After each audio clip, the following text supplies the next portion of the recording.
Hello, my name is Jim Clarke from Ottawa, Canada, and I am honored to be hosting Talking Albums for you today. I've been an aspiring musician for about 40 years now, and it's been a really fun ride along the way. I started many years ago in my house in Gatineau playing blues and classic rock covers in a basement band, and then eventually morphed into classic rock bands, punk bands, challenged myself with rockabilly for a couple of years. Now I am the lead guitarist of a new wave 80s dance band called the Underground, and we are having a ton of fun. And let me tell you, one of the best things about being a guitarist in a new wave band is you have to buy a lot of pedals because it's all about the effects. So that's my excuse, and I'm sticking to it. Now, music has been very important for me the last year. I had a bit of a health challenge this year. In June, I was diagnosed with intermediate stage prostate cancer, and I went through treatment in the fall. And next summer, I am very optimistic that I'm going to ring the cancer-free bell. So looking forward to that. Now, the Underground has been noticing the great care and treatment that I've been getting from the Ottawa Hospital Foundation. And we all agreed that we wanted to do a fundraiser to raise funds for the Ottawa Hospital Foundation. We have set this up for Friday, January 31st at the Overflow Brewing Company, which is a really cool place in Ottawa for bands. The Underground will be playing. There'll be 50/50, silent auction, all that sort of stuff. If you're in the Ottawa area and you'd like to come to that, please go on overflowbeer.com and get your tickets. Tickets are selling well, but we'd love to sell the thing out. So please think about coming along. If you just want to donate to the cause, you can go to the Ottawa Hospital Foundation website and find the event there, and there's a donate button there. Okay, now to the album section of our Talking Albums show. What is my go-to album?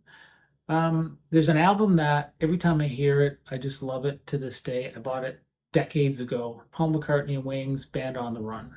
Every song in that album I just love. It's almost like comfort food music, and that stands the test of time for me.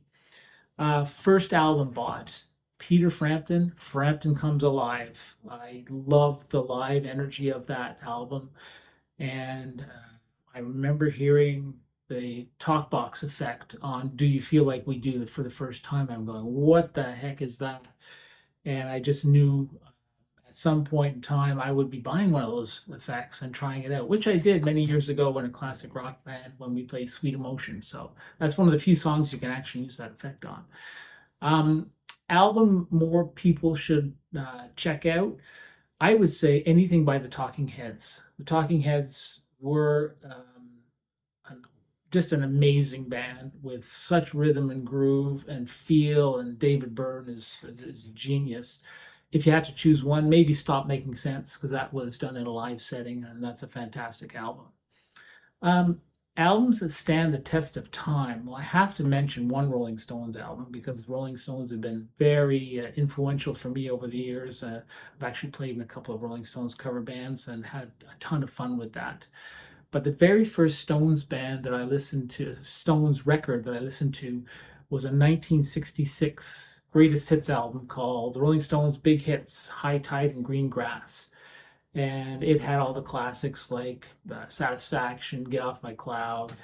I'll never forget the drum intro when I first heard it, To Get Off My Cloud, and it grabs me to this day. It's just guttural. It just hits you, that drum intro, especially when it's really loud. Last album bought.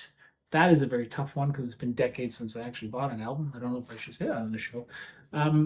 But it was by a band called the Blushing Brides, and they are a Rolling Stones cover band that's still played to this day. And I've seen them 15, 20 times, often at Barrymore's Music Hall back in the day. But they put out a single many years ago called What You Talking About? And this was before iTunes, and I wanted that song, so I bought the album. And still have it. It's hanging on the wall down in the music room. Anyways, that's it for today's show. Again, honored to be on Talking Albums. Thanks very much. Bye, everybody.